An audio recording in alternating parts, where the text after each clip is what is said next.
Big show today. We're going to talk a little World Cup. Let's do it.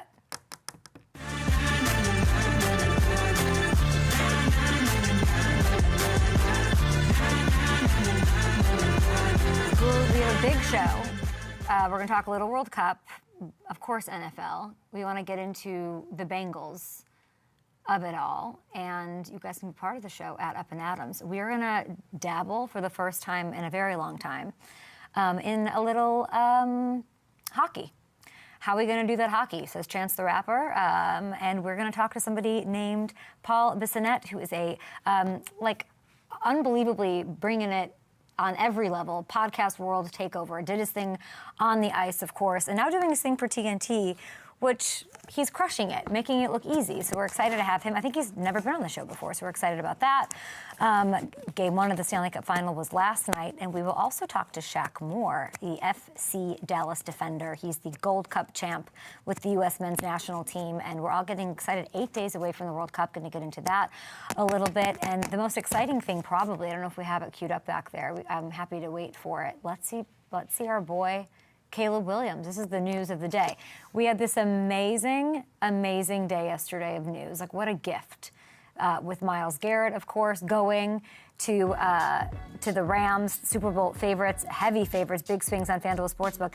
But here he is. This is long rumored about. Reddit was all over this. We had a cover boy named Sean Alexander kind of debate. Who could it be? Could it be JSN? This is perfect. Perfect. The best skyline in the business. It's not quite. It looks pretty good. It looks pretty good. Was that going to be Indiana later? I know a lot of jokes being made about that online right now. What are we calling that? I said that. Well, that's like a move, the move. What are we calling that? Is that the Jumpman official? Are we allowed to call it Jumpman? I know he trademarked Iceman, so that was a big story. A couple of months ago. Is this the jump? This is just the Jumpman then? Is that what we're calling this?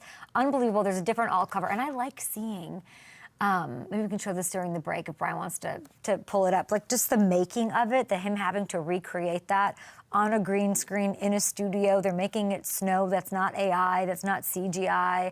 Like it's actually snowing in the place they did that. Madden is unbelievable. The work I've done with EA Sports, incomparable to, honestly, any other business that I've done business with. They're so meticulous and data-driven, but also vibe-driven and iconic, which is amazing. So congrats to Caleb on that. I sort of feel like the alt ending, and you know what? I will bring in Matthew Hamilton for this. I feel like the alt cover, because there's two, right? Is there just two? I don't know. There's two. Okay. Yeah. I feel like the alt cover should have probably been just all the Bears O-linemen looking back at Caleb after that touchdown to Kmet in the Rams game. Like, I would have loved for that to be the alt cover. Their jaws all on the ground through their helmets. That could have been good. That would have been pretty cool. Is there another alt that you like? Get some more of those guys in there. You've done so many breakdowns on Caleb Williams. It's a hard question to put you on the spot on. But what would be like the alt Caleb? Yeah, that's tough. Yeah. I feel like, the Jumpman obviously nailed it. I like the old cover because obviously, like, it shows his personality a little bit there. It's got the Iceman thing with the snow. It's got the nails. Like, he's so much aura. Is that the kids are? Are we still calling it that? Cat, Gen Z. Are we still calling it? Okay, got it. I mean, he's got it. He's got it more than anybody's got it. He has maybe got a matcha. It. A what? Oh, we need a matcha. Yeah. I don't mind that. Okay. And then we're going to talk to Paul Bissonnette. I'm not a hockey girl. I'm enthusiastic, though. Got a lot. I hear they're not fighting anymore. That's kind of the vibe that I'm getting. But we'll ask him, of course, who he thinks will be on the cover of NHL. Matt Tkachuk, friend of the show. Matt Tkachuk, he's on the cover right now. We've got the good vibe. Maybe Bissonnette can work his way onto the cover, even though he's not playing anymore, but he's crushing it all over the place. Okay, lots going on. I did not watch Game 1 of the Finals, but I want to show you guys the odds. The Spurs, that's why you guys should watch Run It Back here with FanDuel. Spurs, 4.5-point faves. Oh, it's tonight. Great, even better. Over the Knicks in San Antonio. Lots being made of Charles Barkley's return. Okay, here's the deal. They're minus 190 to win. I love that it's not tonight. Or that it is tonight and not yesterday, because that means we can go to FanDuel Sportsbook and have ourselves a time. New York hasn't played in 9 days. 9 days.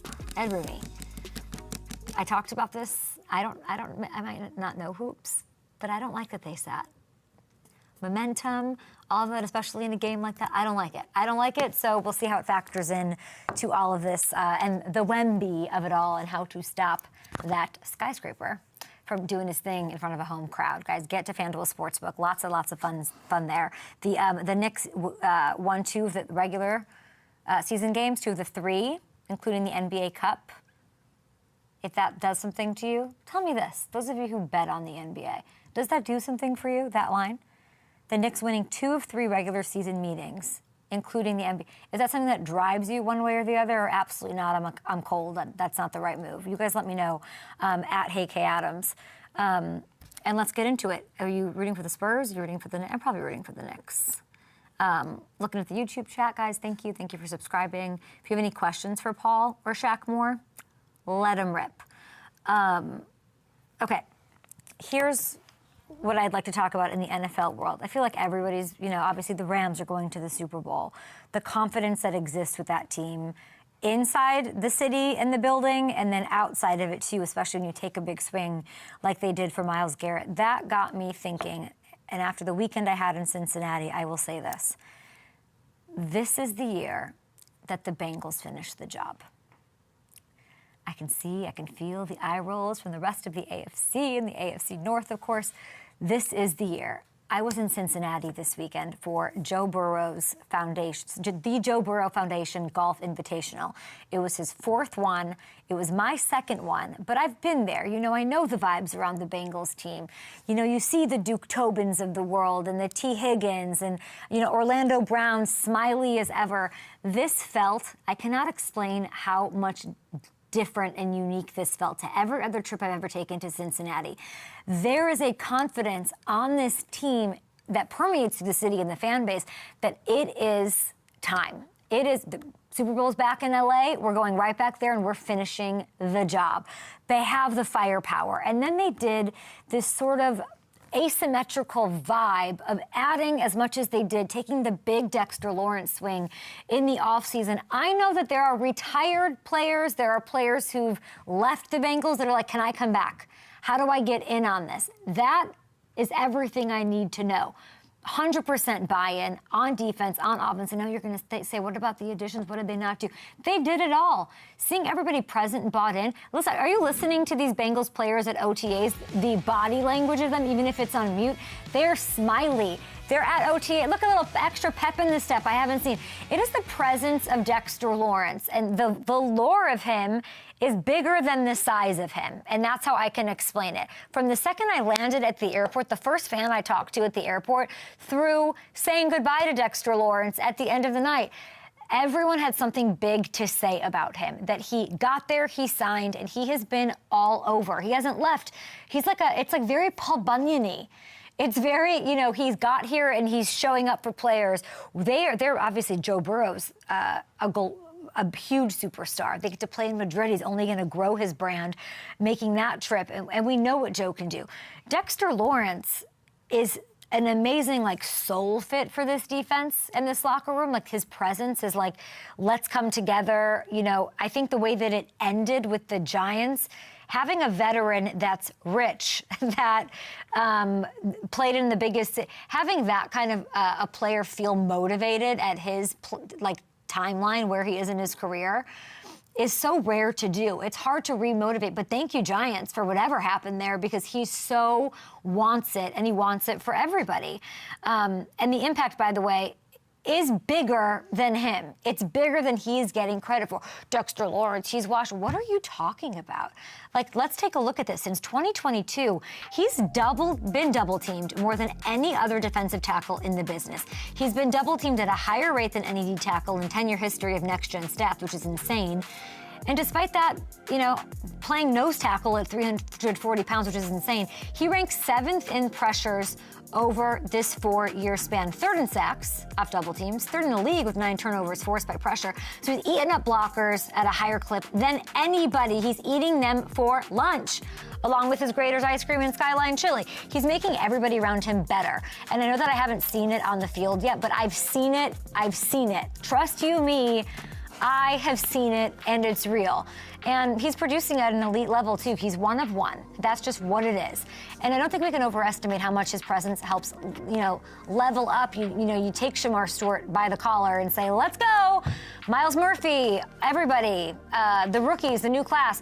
The defense is going to be so much better. I just feel like it's the year. And the way that they're talking, I usually like to undersell and overdeliver. It feels like what I've said about the Bills in the years past. And by the way, all of these AFC teams, I don't know if do we have the AFC odds potentially? Everyone's got questions. You got a question about the Chiefs and Patrick's wellness and whatever is going on, of course, with Rice. Can they do it? There's questions about, can C.J. Stroud, after getting beat up by the Patriots and the Steelers in the playoffs, can he be as resilient as we've seen him be throughout his career? Can he come back? Like, they did all the right things. There's questions about the Bills, because the Bills can't ever get it. Ravens, O-line, Bueller, line one. Like, how are you going to let Derek do his thing? There's questions about every one of these teams. Chargers, Patriots, anyone? I don't even have to go there. The question on the Bengals is, I guess the defense, right? How good do they have to be, though? How good do they have to be when they have Joe Burrow and T. Higgins, smiley as ever, and Jamar, and everyone's aligned? They really think they can win. So I'm feeling the way I felt about the Bills last year, which was, okay, you better go win the Super Bowl. No, you better go. If you don't, it's a failure. And I don't like to put that on my Bengals. I love them. Houday, I love you. Want to be rule of the jungle this year. I'm going to Madrid. Love you guys so much. Burrows, love you. Joe Burrow, thank you for having me. And seeing your foundation and seeing all the good work that you do doing good in your community in Ohio there. If you don't win, it's a failure. If you get back there to SoFi, exercise that demon, Joe Burrow to Jamar for a touchdown, bring the gritty back, and raise the damn trophy. That's where I am with this team. Are there questions? Yes. Offense, Zach Taylor. A couple questions, but go ahead and get it done. All right, we're going to talk a little World Cup. We're going to talk to Paul Bissonnette, making his debut on the show. So busy, so amazing that he's giving us a little slice of his time after this.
He would have gone in unimpeded.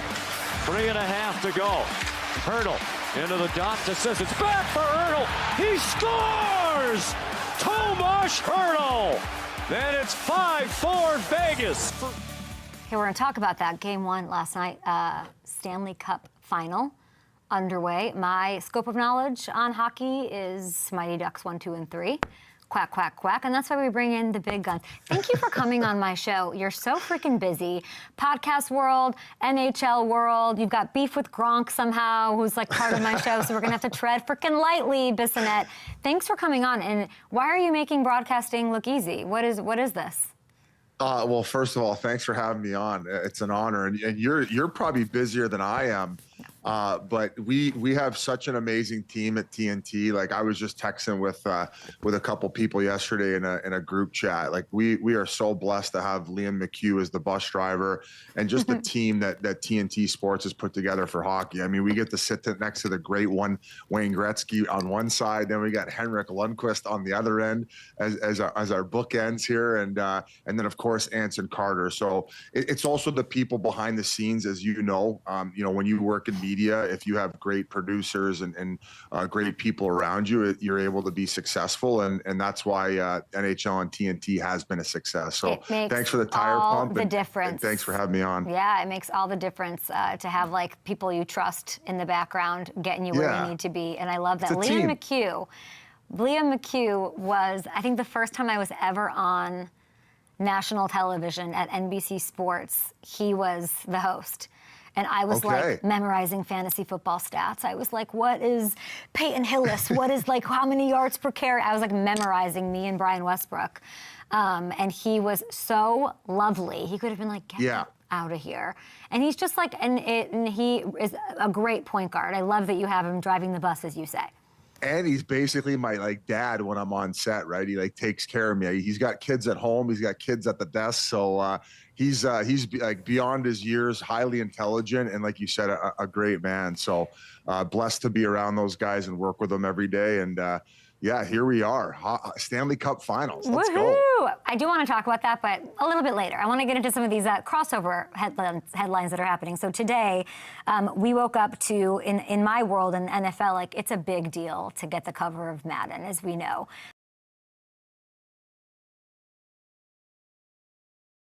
Williams is on the cover of Madden. This is his signature Jumpman move. What do you make of this? That's cool. Like, you talk about like the scrutiny, some of these like guys coming in, like when he was the first overall pick, like all of a sudden all the bright lights are on him. You're in Chicago, a huge football market, and to watch like the season last year they had, and I'm not like privy to a lot of the names in football, watching the interactions after the games between like him, his teammates, and the coach specifically, like, that's pretty special. Like some of those speeches the coaches gives after games are wild. So to see them have a little bit of success in playoffs and him take that next step was very cool. So good for him. And it's cool because they have Caleb Williams and then they have Bedard. So they have a couple of those first overall picks in the city that are young and up and coming, and a lot to look forward to. So let's just hope with that they build the arena, or the stadium, I should say, in Illinois and not in another state. I mean, you're preaching to the choir here. I'm from Chicago. Not great. Not great. Well, what are they doing? I don't know. I don't even want to know. I don't pay attention. I'm like, just tell me where it is. Like, I don't want to be part of the process. Caleb can buck up. He's making all the money now. You think Caleb can be like, absolutely not? Yeah. Interesting. So this is like his signature move that's on the cover, right? He does this like jump man. And here he's doing it. He does it in game, but he's practicing it, making it happen. Is there a signature move like this in the NHL? Like, who has the best, most iconic one in the biz right now? I mean, I could tire pump Mitch Marner right now. I thought that his breakaway goal this playoffs was pretty cool when he went between the legs. As far as somebody doing something like all the time, geez, that's a great question. There isn't one? I don't know. There's nobody who does like a what do you call it? What happens in Mighty Ducks? The knuckle puck? There's no like nothing like that doesn't exist. The knuckle puck. So there's a few D-men like Quinn Hughes and Cale Makar are really good at walking the blue line and creating deception. And I call it Shakira hips because they get moving across the blue and they do the 10 and 2. Now we're talking. Yeah, so they get the Shakira hips going where they can elude defensemen and like get that shot lane and or burn them wide and go score themselves. So that's a good one. I mean, Connor McDavid. Yes, has like that's what the chat is saying. The chat is saying Connor McDavid with his toe drags. Okay, so he had a great toe drag last year in the final around Aaron Ekblad, and then he passed it backdoor to Leon Draisaitl. But I would say that Connor's more known for how he builds up speed in his crossovers through the neutral zone. So I would say he's more known for that than like toe dragging a lot. I don't think he toe drags a ton. I'm trying to think of like another funny like a finishing move is like Mark Stone, who plays for the Golden Knights. Whenever he scores a goal, he goes crazy. Like he gets super, super crazy and he's like, ah. So that's more of like a goal celebration patent move. But maybe I'll have one come to top of mind as the show goes on. Yes, you'll have to message it to me because I have no idea. I'm looking at this right now. Mark Stone, I'm looking at. So let me ask you this then.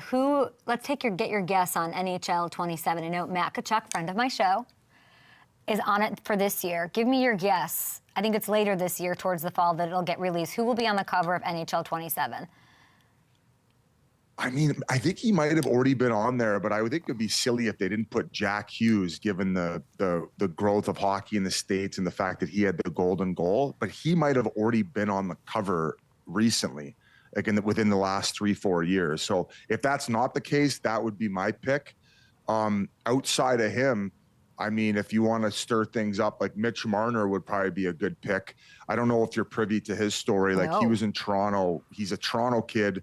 Was drafted there, had a lot of success in the regular season, was still pretty solid in playoffs, but maybe as the games like got to crunch time, didn't like, he wasn't a superstar as much as he was in the regular season. Well, things kind of came to a fizzle in Toronto and he signed as a free agent in Vegas. He got some flack, I feel like. Wasn't he not loved in Toronto or something? No, he was loved. I think that people just were holding the fact that like he basically wanted top dollar coming out of his entry level contract, and there was a bit of a standoff. They ended up paying it to him, and with their 4 top guys making all the money with the hard cap in the NHL, it kind of put them in a little bit of a tough spot to build around them.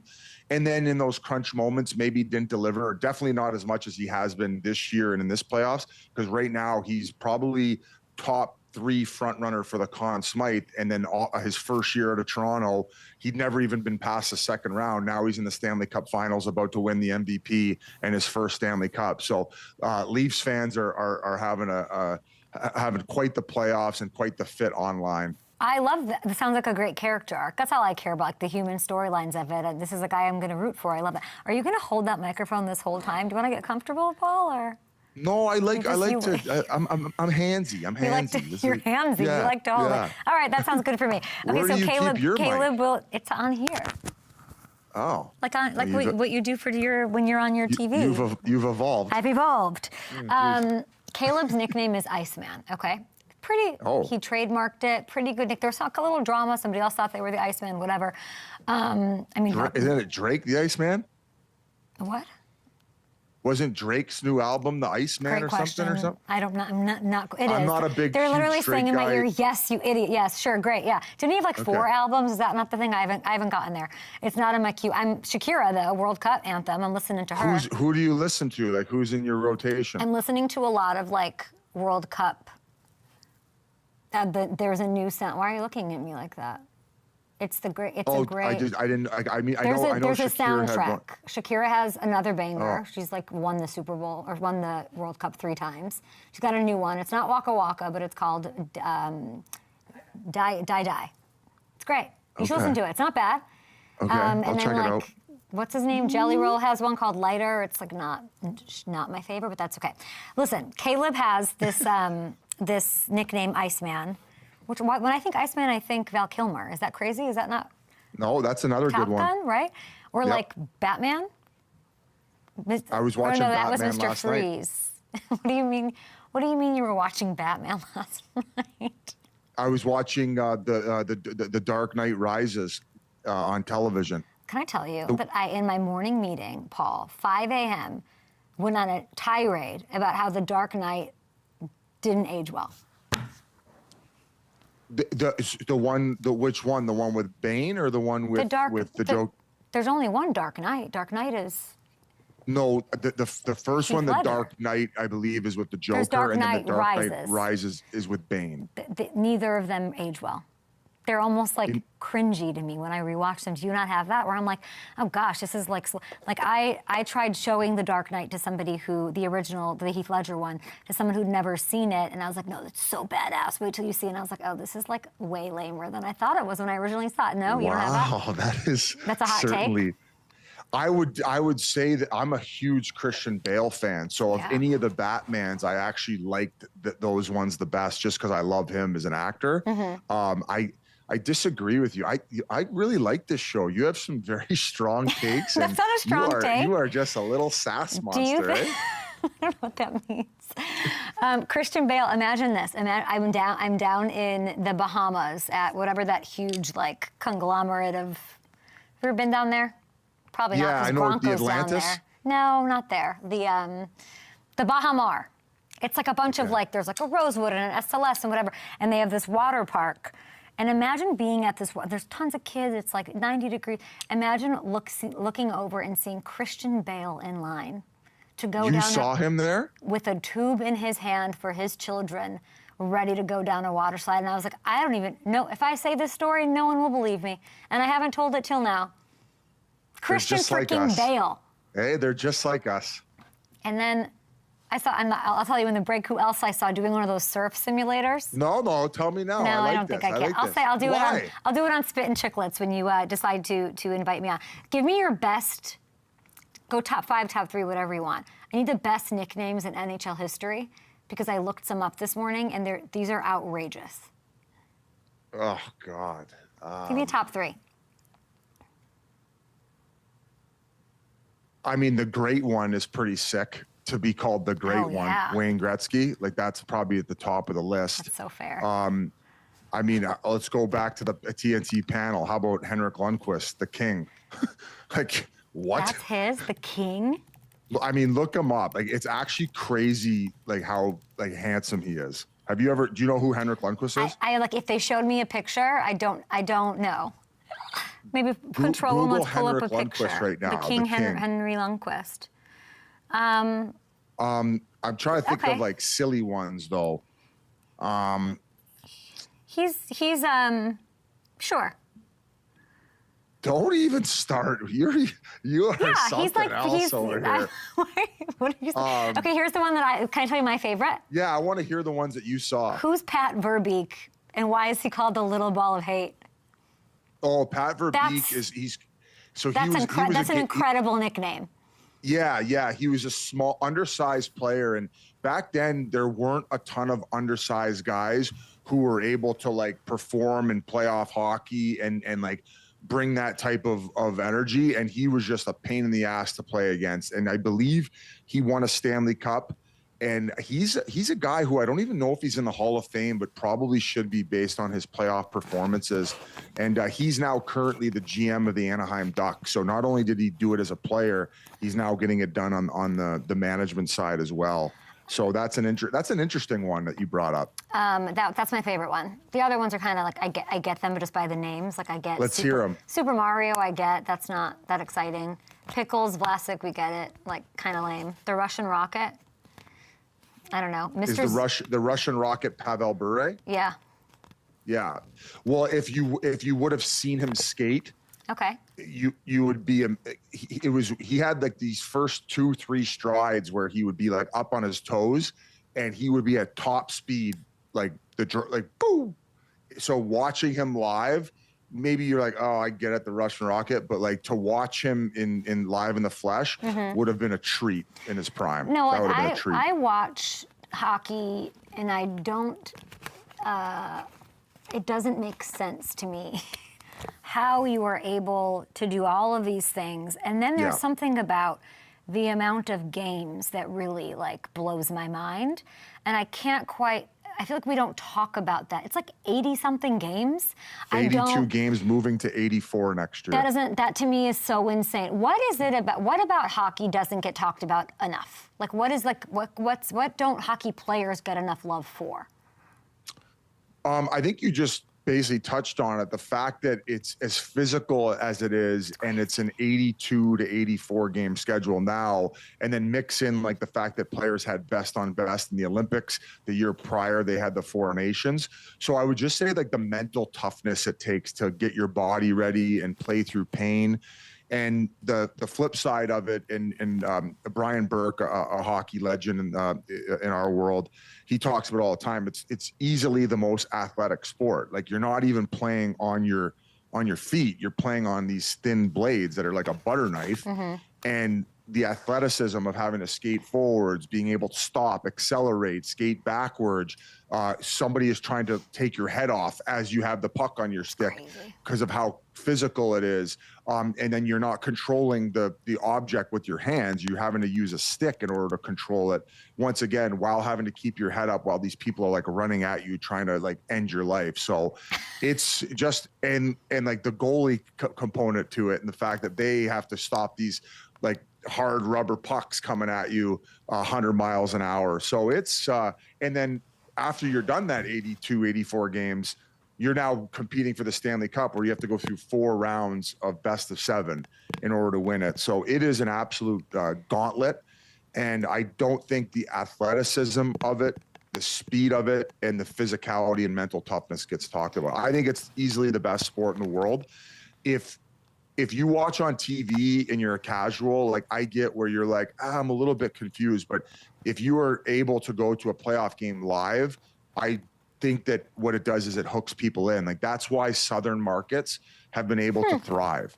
Like that's why you're seeing, like Vegas is about to win their second Stanley Cup. They're playing against the Carolina Hurricanes, who are trying to win their second Stanley Cup in the history of their team. So the growth of the hockey in the South and the American markets is just the fact that once you expose them to it and they go live, people are like, the passion, they get paid the least out of any 3 of them or any of the 4 major sports. So just all of it combined, it's hard not to love it.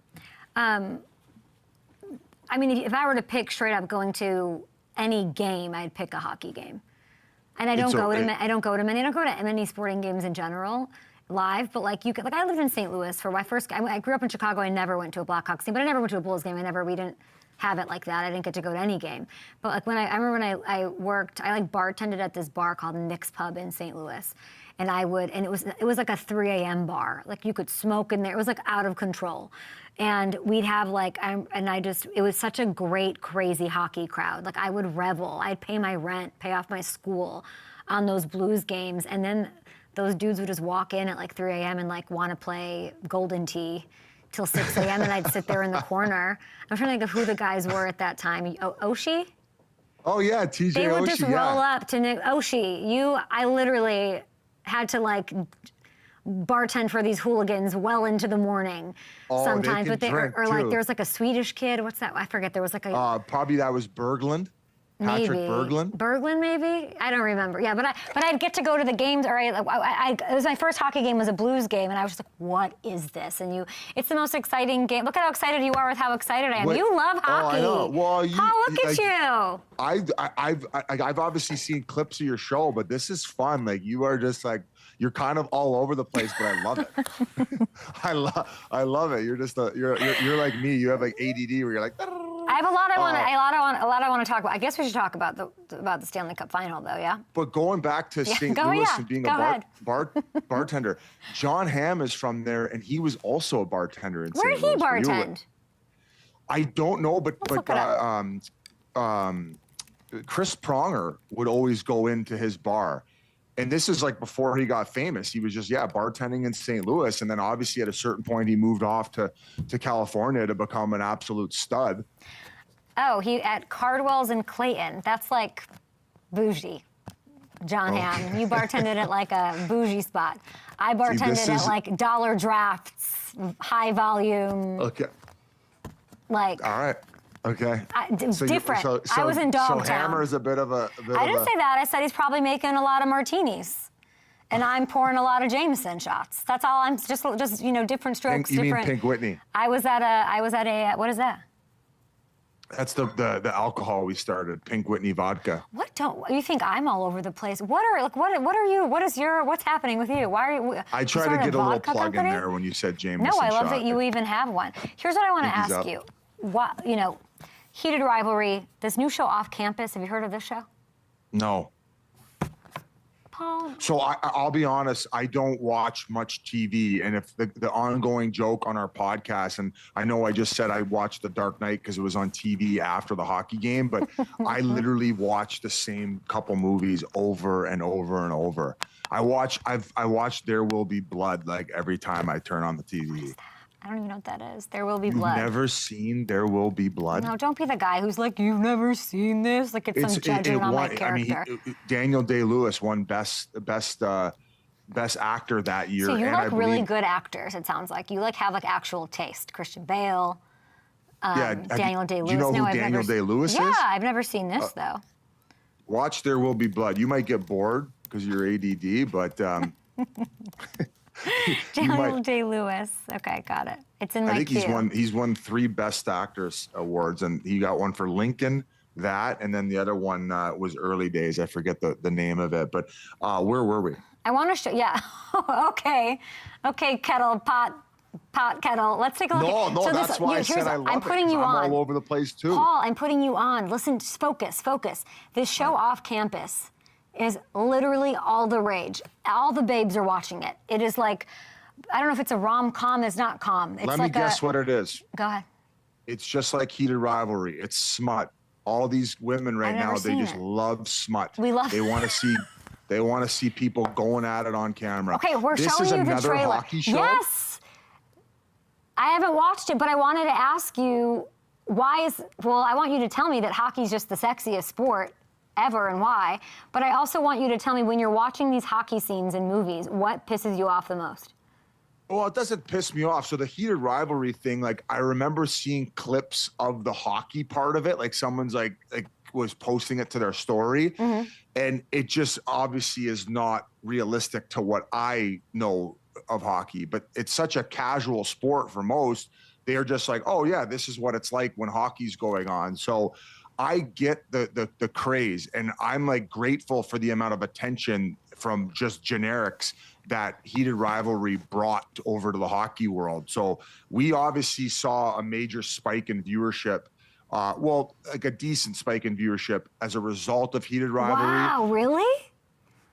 I think that I think it would be naive to not think that a lot of people who were just like never were into hockey, who became you can't deny the success of that show, because the main characters on it, the 2 guys, everywhere you looked, like every runway, they were doing like Gucci or Louis Vuitton or Balenciaga or Bottega Veneta, like they were wearing their clothes. So and the guys were like, not to say nobodies, I think they'd been in shows before, but their Instagram followers jumped up to like 4 or 5 million overnight type thing. So I definitely think that hockey felt a little bit of that popularity from that show and got a little bit of the residual. And then obviously into the Olympics, in which even more American viewership, as you're seeing from the numbers come playoff time. So I just think that hockey's having a moment right now, and it's obviously well-deserved because it is such a special sport, that it's all kind of coming to fruition. Now, the campus one, I didn't really even know that was a thing, and I didn't know it was a hockey show. I'm going to make you, I want you to work it into your next broadcast. Off campus. I'm a bit of a snob. I'm a show and television snob. I'm just telling you, it's all the rage, and it's about hockey. And I thought you were going to say something, because like there's football movies that like a pass is executed by the hot quarterback, and it's like the worst pass you've ever seen, and like NFL fans hate it. So I was hoping that you were going to have venom for like the actual technical stuff in some of these movies.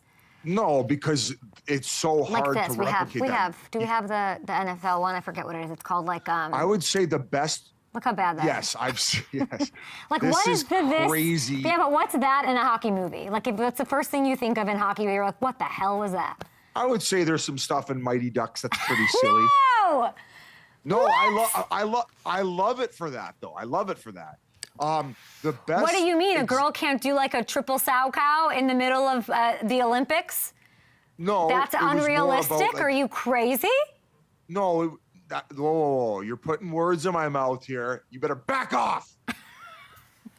Back off. Speaking of movies that don't age well, let's rewatch Mighty Ducks and do this again, and see if it doesn't age well, because we have like an alcoholic DUI lawyer getting to like his penance in the world, in society, is coaching up a bunch of kids. That's not that far off in the hockey world. We got some bad boys in there. We have to go. I appreciate. We have to go. I have to go.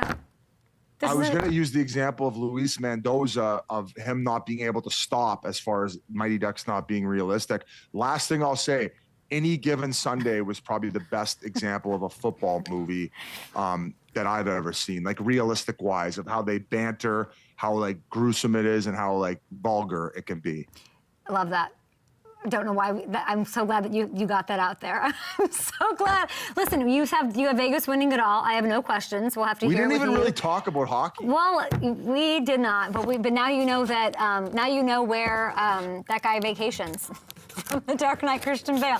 Okay. Have a great rest of the Stanley Cup Finals. Spittin' Chicklets. Ugh. What a name. Every Monday and Friday on Netflix. Congrats on that, and YouTube. Hey, I appreciate you. Do you know why it's called Spittin' Chicklets? Yeah, it's because of like the teeth stuff. Yeah, these are all fake, these front four. But I heard y'all don't even fight anymore, so like, I don't know. That's literally all I did, because I wasn't a very good player, and that's why I have a fake potato on my nose that I can't. You fought a lot out there? That's so surprising. That doesn't track at all. You're the best. You're great. This was awesome. I really appreciate the invite. You're a star, girl. Thank you so much. I appreciate you. You're my little ball of hate, part 2. We'll be back. Are we taking a break? No. Okay, we're going to go right into this. We have World Cup 8 days from now, and let's bring in our guest.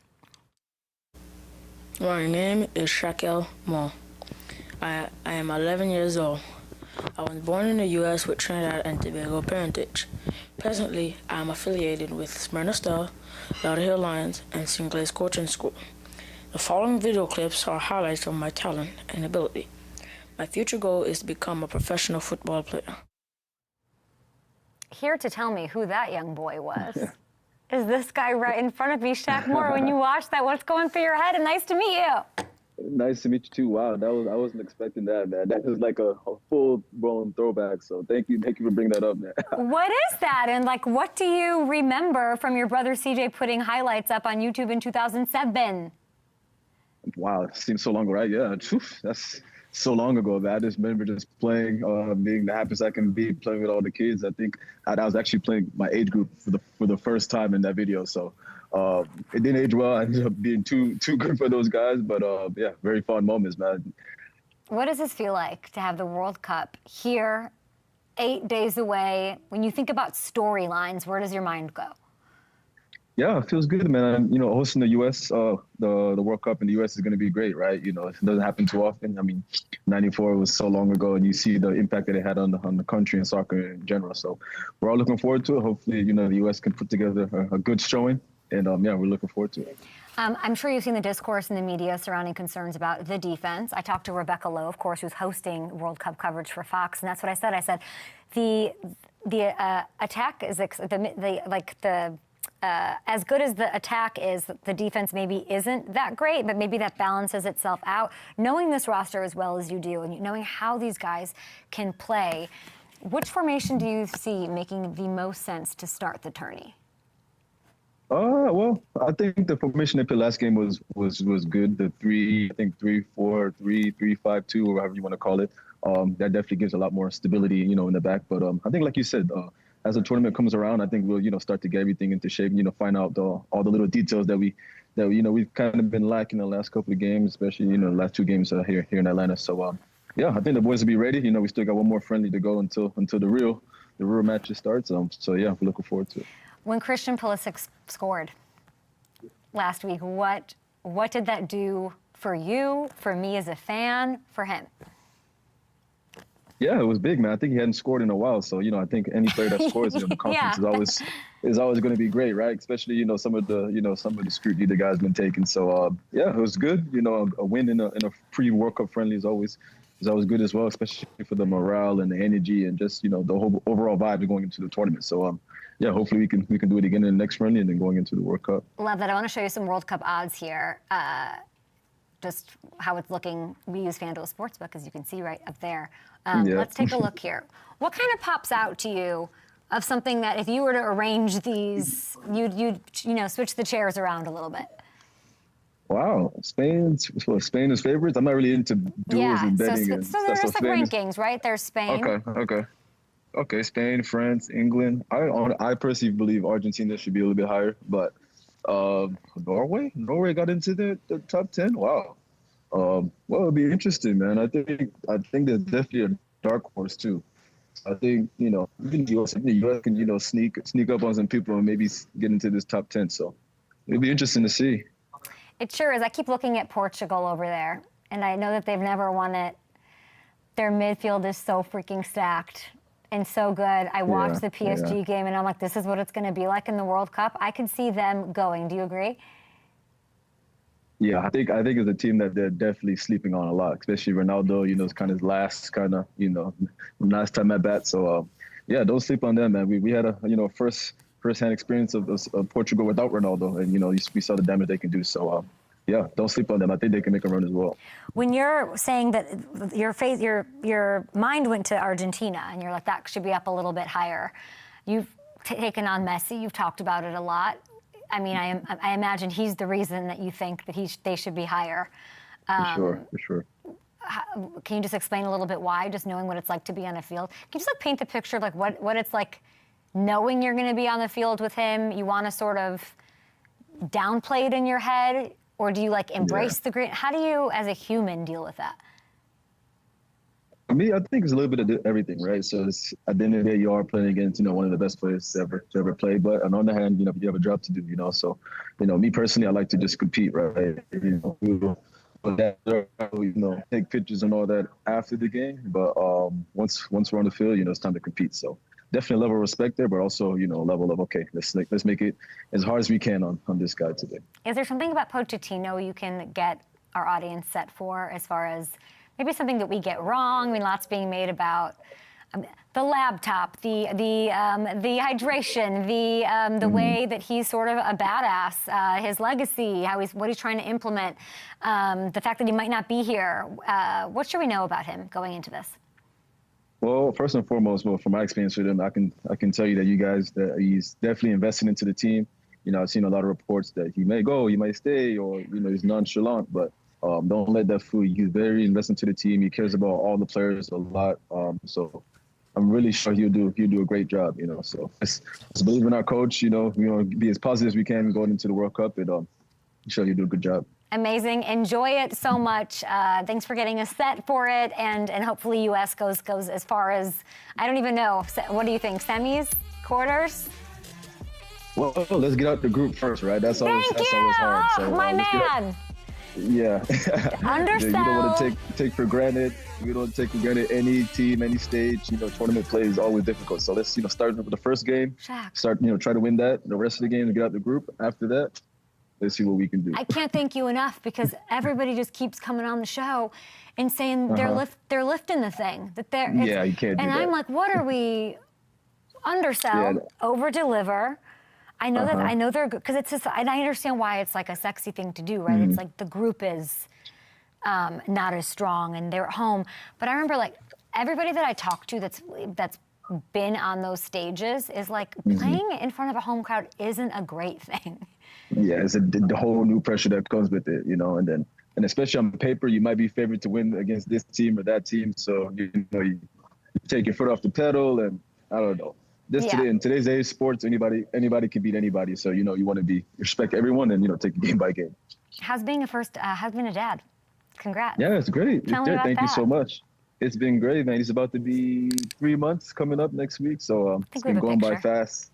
Yeah, so it's been good, man. His name is Enzo, and he's doing good, man. Growing up really fast. He's starting to smile.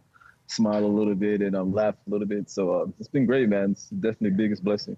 Well, so cute. I'm looking at these. I think do we have the pictures, guys, online? It's a 1, 2, and 5. He's so cute. You look tired in the back of this car taking a nap with him. Yes. We were not getting much sleep the first night, the first couple of months. So. Well, enjoy it and enjoy the World Cup, and at least it's in our time zone. Yes, England. Yes, Europe. The time zones are with the U.S. Enjoy it, and we'll see you back there with FC Dallas in July. Thank you so much. Thank you for having me. You have a good one. Appreciate you, Shaq. Thank you. Thank you. Hey, Ham.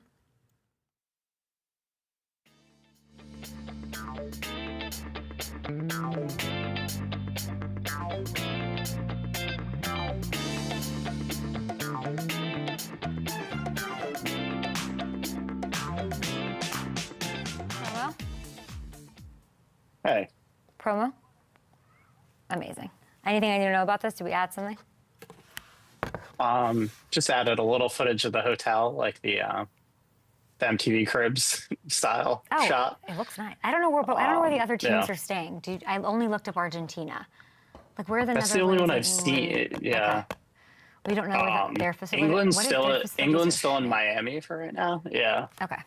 Like, they're going a little bit later. I think Portugal is just coming right now too. Yeah. Not to KC, obviously, but. And there's $15 shuttle to Arrowhead. Oh, see? I knew that was good. Want to know why I knew that? Because KC so gets it. Do you know what I'm saying? Yeah. Biggest matches in the world deserve the biggest moments this summer on FanDuel. Let there be goals! Oof. Whether it's a screamer from outside the box, a late winner in stoppage, or a match that needs extra time to decide it, FanDuel gives you more ways to stay in the action. Anytime goal scorer bets to score or assist markets and more. No better place. Let there be goals this summer on FanDuel. 8 days till the World Cup. Crazy. There are 16 host cities among the 3 countries. Of the 16, Kansas City is the best one. The 4 national teams holding their base camps in KC, Argentina, England, the Netherlands, Algeria, they are already winning. They have a leg up. It is a beautiful sports city. It's just quaint enough that there's not huge distractions, no traffic. You can get out and about relatively unnoticed. And take a look at these practice facilities. Every time I open up Twitter, there is some new MTV Crib-style clip showing me the base camps. Messi's living like a king. The king he is at Sporting KC's $75 million digs. Alexis McAllister is getting fed grapes and taking DEXA scans daily to optimize performance. This place is sick. Kansas City is a perfect city for a World Cup. They know how to handle superstars. Patrick Mahomes, anyone? Brittany Mahomes, Travis Kelce, Taylor Swift. Literally the biggest global superstar, Taylor Swift, is relatively untouched when she's in KC. Spends time there, lives there. I mean, KC fans, I don't know, we're looking at baseball. There's baseball stars there too. Kansas City is going to have more star power per capita than anywhere else in the world. Imagine walking up to Joe's one afternoon and seeing Harry Kane ordering himself a Z-Man. What's up, Kane? Jude Bellingham, Van Dijk throwing pennies into one of the bajillion fountains out there in the plaza, picking up some knickknacks for their friends back home. Riyad Mahrez taking in a Royals day game, trying to score a dozen Krispy Kreme donuts if they get 12 or more hits. Is that still a thing? I think that was a thing in like 2005. That's okay. It's okay. It's right there, right across from the stadium. The stands for fans for these matchups in iconic Arrowhead, because yes, I'm going to resist calling it anything but Arrowhead forever.